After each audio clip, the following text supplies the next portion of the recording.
आप सबका स्वागत है। मैं निशा शर्मा। आइए देखते हैं आज की बड़ी खबर। गुड्डू मुस्लिम पर पुलिस ने किया बड़ी कार्यवाही। पुश्तैनी मकान पर चस्पा किया मुनादी की नोटिस। खबर प्रयागराज जनपद से है, जहां माफिया अतीक अहमद का दाहिना हाथ कहे जाने वाले बमबाज गुड्डू मुस्लिम पर प्रयागराज पुलिस के द्वारा बड़ी कार्यवाही की गई। बता दें कि उमेश पाल हत्याकांड के बाद से फरार गुड्डू मुस्लिम पर प्रयागराज पुलिस के द्वारा 5 लाख का इनाम भी घोषित कर दिया गया। वहीं आज पुलिस के द्वारा बड़ी कार्रवाई करते हुए शिवकुटी थाना क्षेत्र में स्थित उसके पुश्तैनी मकान पर कुर्की की नोटिस चस्पा किया गया। उमेश पाल हत्याकांड के बाद से ही प्रयागराज पुलिस लगातार अपने एक्शन मोड में है और उसे गति को और बल दे दिया। बता दें कि सोमवार को माफिया अतीक अहमद की फरार माफिया पत्नी शाइस्ता परवीन के खिलाफ प्रयागराज पुलिस ने कुर्की की नोटिस चस्पा किया था और उसके बाद आज अतीक अहमद का दाहिना हाथ कहे जाने वाले गुड्डू मुस्लिम के पुश्तैनी मकान पर भी कुर्की की नोटिस चस्पा की गई। इस दौरान भारी संख्या में पुलिस बल मौजूद रहे। बता दें कि उमेश पाल हत्याकांड के बाद से ही शाइस्ता परवीन और गुड्डू मुस्लिम दोनों फरार हैं। यहां तक कि अतीक और अशरफ की हत्या होने के बाद भी शाइस्ता परवीन और गुड्डू मुस्लिम सामने नहीं आए थे, जो कि प्रयागराज पुलिस के लिए बड़ी चुनौती बन गए हैं। गुड्डू मुस्लिम घटना के दिन से ही फरार है, जो अब तक पकड़ में नहीं आया है, जिसके संबंध में विशेष न्यायालय SC एक्ट द्वारा 82 CRPC की कार्रवाई की गई है, जिसके तहत इसको भगोड़ा घोषित किया गया है। इसके ऊपर 5 लाख का इनाम भी है। अगर ये नियत तिथियों में नहीं मिलता है या नहीं पकड़ा जाता है तो 83 की कार्रवाई अमल में लाई जाएगी। धन्यवाद। बढ़ते हैं अगली खबर की ओर, जहां हाई कोर्ट के आदेश के बाद भी ग्राम सभा के तालाब से नहीं हटाया जा रहा है अतिक्रमण। हंडिया तहसील के अंतर्गत आने वाले आरा कला गांव में स्थित तालाब नंबर 791 का न्यायालय से ध्वस्तीकरण का आदेश पारित हुआ है। इसके बावजूद भी तालाब से अतिक्रमण नहीं हटाया जा रहा, जिससे अवैध कब्जा से पीड़ित लोग ध्वस्तीकरण कराने के लिए दर बदर भटक रहे हैं। तहसील और न्यायालय जाते जाते पीड़ित किसान परेशान हो गए हैं। आपको बताते चले कि आरा कला गाँव स्थित तालाब संख्या 791 पर अवैध कब्जा करने वालों की होड़ मची हुई है। तालाब का पूरा भीटा पाट लिया गया है। तालाब के किनारे अपनी जमीन पर बसे लोगों को आने जाने के लिए अवैध कब्जा करने वालों लोगों ने रास्ता भी नहीं दिया जा रहा, जिससे मामला तालाब पर अतिक्रमण हटाने के लिए न्यायालय तक पहुंच गया। अब न्यायालय द्वारा तालाब से अतिक्रमण हटाने का आदेश दिया गया है और ध्वस्तीकरण का आदेश पारित हुआ है। उसके बावजूद जिम्मेदार लोग मूक दर्शक बने हुए हैं। आखिर तहसील में बैठे जिम्मेदार लोगों की तंद्रा कब टूटेगी और तालाब से अवैध अतिक्रमण कब हटाया जाएगा? क्या नाम है आपका? रामचंद्र। आप क्या नाम है? जमुना प्रसाद पटेल। किस गांव के रहने वाले? आरा कला के। तहसील कौन सी है? हंडिया। तालाब क्या मामला है, बताइए पूरा। तालाब का मामला ये है, शायद पूरे तालाब को कब्जा किया, रास्ता नहीं मिल रहा है। नंबर कितना है तालाब का? 791 नंबर। गांव आरा कला? आरा कला। उसके बाद आरा कला सैदाबाद है। वो तालाब पर रास्ता नहीं मिल रहा है। कब्जा कौन कौन किए हैं? कब्जा किए हैं राम रिजन पटेल हैं, रामानंद, राज बहादुर पटेल श्री राम, अमर बहादुर पटेल श्री राम, रामचंद्र पटेल विजय बहादुर और लल्लन पटेल विजय बहादुर, रामचंद्र पटेल विजय बहादुर। तब क्या आप लोग कार्रवाई क्या करा रहे हैं? तालाब पूरा ये घर बना के देखो, हमारे लोग का मकान बना, वो रास्ता नहीं दे रहे हैं। रास्ता पूरा तालाब खाली होना चाहिए। 876 में भी लेके बनवा लिए। तो न्यायालय से कोई आदेश वगैरह आप लोग कराए? आदेश न्यायालय से हाई कोर्ट से आदेश कराया, तहसील में दिया जाता, हमारा कोई सुनाई नहीं। ध्वस्तीकरण का? हाँ, ध्वस्तीकरण। कब आदेश हुआ है? कई महीने? अरे 5-6 महीना। 5-6 महीने से आदेश हुआ है, लेकिन ध्वस्तीकरण आज तक नहीं हुआ है। आज तक नहीं हुआ है। क्या बोलती वो राजस्व टीम क्या बोलती है? हमने जाते हैं जी कहते हैं कि तहसीलदार लोग बोले कि नायब कानेगो का दे दिया गया है, कानेगो जाके वो करिए। कानून को कौन है? कानेगो है अर्जुन प्रसाद। क्या कहते हैं वो? और नेकपाल है। ये दोनों जन। लेखपाल कौन है? नेकपाल एक जन है कुमार यादव, विजय कुमार यादव। क्या कहते हैं लोग? ये लोग पूरा लिख के सक्का लेके आए, नाप जोक करके पूरे तालाब के 4 बोर है, 4 बोर के ये लोग करके का मालूम मानने में वहाँ जाके कुछ लिखा दिया। पैसा का सुनाई नहीं दे चले रहे। आते हैं कोई नहीं, ध्वस्तीकरण का आदेश है, इतना दिन हो गया, आज तक ध्वस्तीकरण नहीं हुआ। नहीं हुआ साहब, और पैसा लेके चले पैसा आते लेके हैं। चले जाते हैं, ये लोग कुछ सुनाई नहीं हो कितना रहा दिन है। से आप लोग लड़ रहे हैं इसके बारे में? अरे इसके साल 1.5 साल हो गया। नेशनल हाईवे के किनारे स्थित ढाबे पर सेक्स रैकेट चलने का मामला कई दिनों से सुर्खियों में चल रहा था। उसी क्रम में नवागंतुक पुलिस अधीक्षक डॉक्टर मीनाक्षी कात्यायन के द्वारा राष्ट्रीय राजमार्ग पर संचालित हो रहे ढाबों पर कड़ा एक्शन लिया गया और क्षेत्राधिकारी ज्ञानपुर के नेतृत्व में पुलिस टीमों का गठन कर शीघ्र कार्रवाई का निर्देश दिया गया। पुलिस द्वारा गठित टीमों के द्वारा नेशनल हाईवे के किनारे संचालित हो रहे ढाबों पर सेक्स रैकेट में लिप्त ढाबा संचालक सहित कुल 5 महिलाओं व 2 पुरुष को गिरफ्तार किया गया। मौके से आपत्तिजनक वस्तुएं, खाली व भरी बियर की बोतलें तथा नकदी बरामद किया गया। क्षेत्राधिकारी ज्ञानपुर के नेतृत्व में गठित टीमों की फोर्स, क्राइम ब्रांच व ASTU टीम द्वारा संयुक्त कार्रवाई के दौरान बड़ी सफलता हाथ लगी। बता दें कि वहीं कार्रवाई के दौरान मौके से एक ढाबा संचालक व 4 पुरुष ग्राहक जो कि मौके से फरार हो गए हैं, उनके गिरफ्तारी के लिए जल्द ही दबिश दी जा रही। बता दें कि यह वही वाजपेयी ढाबा है जिस पर कुछ दिन पूर्व हंडिया कोतवाली में तैनात 2 पुलिसकर्मी खाना खाने गए हुए थे और सेक्स रैकेट का भंडाफोड़ करना चाहा तो थाना प्रभारी गोपीगंज के द्वारा ढाबा संचालक की तहरीर पर मनगढ़ंत मुकदमा दर्ज कराते हुए 2 पुलिसकर्मी सहित 3 लोगों को जेल भेज दिया गया था। लेकिन नवागंतुक पुलिस अधीक्षक की कार्रवाई से सेक्स रैकेट का भंडाफोड़ हुआ है। अब देखना यह होगा कि ढाबे पर सेक्स रैकेट का भंडाफोड़ होने पर पुलिस अधीक्षक भदोही के द्वारा थाना प्रभारी गोपीगंज पर क्या कार्रवाई किया जाता है, यह सबसे बड़ा सवाल बना हुआ है। बता दें कि गोपीगंज थाना क्षेत्र के अंतर्गत राष्ट्रीय राजमार्ग पर संचालित विभिन्न ढाबों वाजपेयी ढाबा, AFC ढाबा, पांडे व सानू ढाबा में सेक्स रैकेट की सूचना प्राप्त हुई थी। उक्त सूचना पर डॉक्टर मीनाक्षी कात्यायन पुलिस अधीक्षक भदोही के द्वारा त्वरित कार्रवाई करते हुए क्षेत्राधिकारी ज्ञानपुर के नेतृत्व में पुलिस टीमों का गठन कर शीघ्र कार्रवाई करने की बात कही गई थी, जिस पर सेक्स रैकेट में शामिल ढाबा संचालक सहित 3 महिलाओं, 1 पुरुष ग्राहक तथा AFC से दबिश देकर 2 महिलाओं, कुल 5 महिला व 2 पुरुष को गिरफ्तार किया गया है। बता दें कि वाजपेयी ढाबा से 3 युवतियों को गिरफ्तार किया गया है। यह वही वाजपेयी ढाबा है जिस पर पहले से ही सेक्स रैकेट। देखिए, आज जो है ये शिकायत मिल रही थी, हाईवे के किनारे कुछ ढाबे हैं जहाँ पे अनैतिक देह व्यापार का कुछ शिकायतें मिल रही थी। इसके संबंध में गोपनीय रूप से जांच करके आज क्षेत्राधिकारी ज्ञानपुर के नेतृत्व में 4 थानों को फोर्स और ASTU के फोर्स और महिला फोर्स और हमारा जो क्राइम ब्रांच की फोर्स है, ये सब लोगों ने कलेक्टिवली 4 ढाबों पे शिकायत थी हमें। उन चारों ढाबों पे दबिश डाली गई, जिसमें एक वाजपेयी ढाबा है, वहाँ पर 3 महिलाएं और 1 पुरुष गिरफ्तार हुए और ढाबे मालिक गिरफ्तार हुआ। वहाँ से 2 पुरुष जो ग्राहक के रूप में थे वो भाग गए थे। इसके अलावा एक AFC ढाबा है जिसका संचालक है राकेश यादव, वो मौके से भाग गया था और वहाँ से 2 ग्राहक भी भाग गए थे। 2 महिलाएं वहाँ से अरेस्ट हुई हैं। इसके अलावा 2 ढाबे और पांडे ढाबा और एक सानू ढाबा है, वहाँ पे भी शिकायतें थी, वहाँ पे भी दबिश पड़ी, वहाँ पे कोई इस समय मिला नहीं है। तो अभी तक कुल 5 महिलाएं और 2 पुरुष अरेस्ट हैं। मौके से 5 लोग फरार हो गए थे।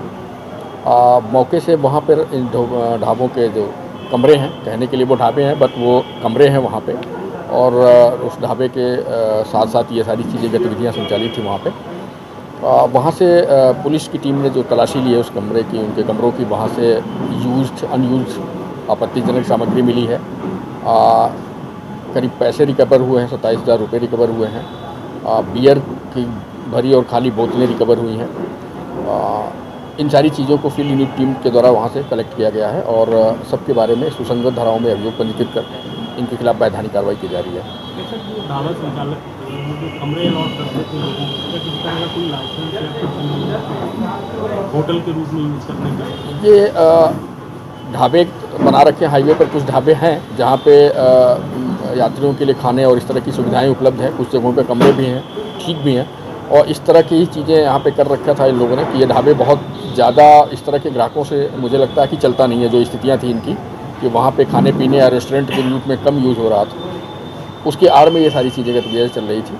तो वहाँ पे ठहरने के लिए जो कमरे हैं उन पे इस तरह की गतिविधियाँ की गई थी। ये जो महिलाएं हैं ये कहाँ की हैं? महिलाएं इसमें अलग अलग जगहों की 5 जो महिलाएं हैं, इनमें से एक महिला नेपाल की है, एक बिहार से है, एक मिर्ज़ापुर से है और एक दुर्गागंज क्षेत्र की है और एक जो है ऊंद थाना क्षेत्र की है। 2 महिलाएं जनपद की है, बाकी 3 जो है बाहर प्रांत की है। सर अभी फिलहाल में ही वाजपेयी ढाबा पे तो बढ़ते हैं अगली खबर की ओर, जहां अज्ञात चोरों ने नवीन प्राथमिक स्वास्थ्य केंद्र मुगरसन को खंगाला। बता दें कि प्रयागराज जनपद के उतराव थाना क्षेत्र के जलालपुर गांव में स्थित नवीन प्राथमिक स्वास्थ्य केंद्र मुगरसन के कमरों का ताला तोड़कर अज्ञात चोरों ने सभी कमरे में लगे पंखे को खोलकर उठा ले गए। अस्पताल में तैनात स्वीपर कमलेश कुमार अस्पताल पहुंचा तो देखा कि सारे कमरे खुले पड़े हैं। सभी कमरों के अंदर देखा तो सभी कमरों के पंखे गायब थे। अस्पताल के पीछे का दरवाज़ा देखा तो टूटा हुआ था, जिससे चोर अंदर दाखिल होकर बेखौफ होकर सभी कमरों का ताला खोल ले गए। अज्ञात चोरों द्वारा पंखों के अलावा एनसीबी बोर्ड और कूलर का एग्जॉस्ट भी उखाड़ ले गए। मामले में अज्ञात चोरों के खिलाफ थाने पर तहरीर दिया गया है। वहीं स्वास्थ्य केंद्र के प्रभारी चिकित्सा अधिकारी डॉक्टर दुष्यंत सिंह ने बताया कि अस्पताल में यह दूसरी बार चोरी की घटना हुई है। इससे पहले भी एक बार अज्ञात चोरों के द्वारा ही चोरी की घटना को अंजाम दिया गया था और उस मामले में भी स्थानीय थाने पर लिखित शिकायत की गई थी, लेकिन अभी तक कोई कार्रवाई नहीं हुई। वहीं इस मामले को लेकर भी चिकित्सा प्रभारी ने थाने पर तहरीर दी है। खास खबर, पुरानी परंपरा को जीवित रखने के लिए कजरी गीत का हुआ आयोजन। पिया मेहंदी लिया दे मोती झील से कजरी गीत पर झूमी मातृशक्तियां। आधुनिकता के दौर में पुरानी परंपराएं धीरे धीरे समाप्त होती जा रही हैं, लेकिन आज भी पुरानी परंपराओं को जीवित रखने के लिए तमाम प्रकार के आयोजन किए जाते हैं। इसी क्रम में रुद्रा संगम अपार्टमेंट अंदावा झूसी में रुद्र परिवार के सौजन्य से हरियाली तीज जैसे पौराणिक त्योहारों की अनूठी एवं अद्भुत परंपरा को कायम रखते हुए रुद्र परिवार की मातृशक्तियों ने कजरी के त्योहार को हर्षोल्लास के साथ मनाकर यह सिद्ध कर दिया कि यह तीज का त्योहार एक सद्भावना एवं प्रेम का त्योहार है, जो कि सभी को एकजुटता का संदेश देता है।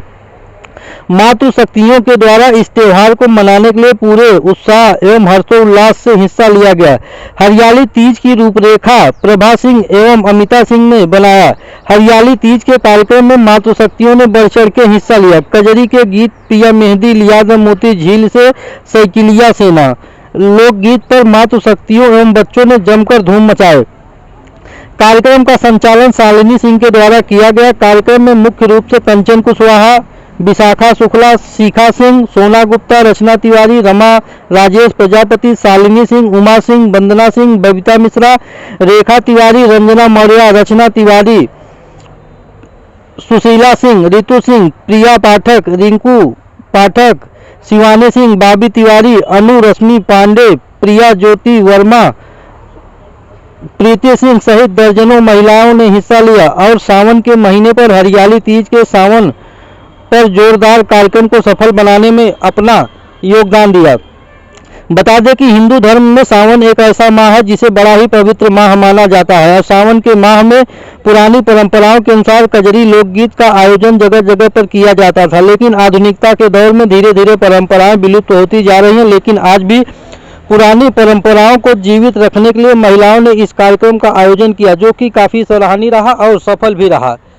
क्षेत्र से जुड़ी ताज़ा तरीन खबरों के लिए चैनल को सब्सक्राइब करना ना भूलें। सर्पदंश से हुई किसान की मौत, परिजनों में मचा कोहराम, डंक मारने वाले सर्प की भी हुई मृत्यु। खबर प्रयागराज जनपद के फूलपुर कोतवाली क्षेत्र के अंतर्गत आने वाले जलालुद्दीनपुर कुतुबपुर गांव की है, जहां सर्पदंश से एक किसान की मौत हो गई, जिससे परिजनों में कोहराम मचा हुआ है। मिली जानकारी के अनुसार जलालुद्दीनपुर गांव निवासी दयाराम बिंद पुत्र राम फकीर बिंद उम्र लगभग 46 वर्ष, जो कि बीती शाम अपने घर के पीछे स्थित हैंडपंप पर पानी भरने के लिए गया हुआ था। तभी वहां सर्प ने उसे डंक मार दिया, जिससे वह वहीं मौके पर गिर गया और उसकी मौत हो गई। आश्चर्य की बात तो यह है कि डंक मारने वाला सर्प भी मौके पर मृत पाया गया।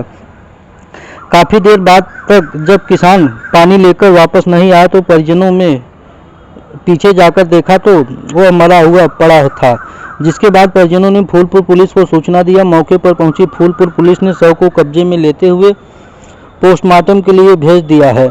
किसान की मौत से परिजनों में कोहराम मचा हुआ है। बता दें कि मृतक दयाराम बिंद, जो कि मजदूरी कर अपना और अपने परिवार का भरण पोषण करता था और उसके 4 बच्चे हैं, 1 लड़की 3 लड़का, जिसमें से लड़की काजल, लड़के राहुल, गोविंद और नीतीश कुमार हैं।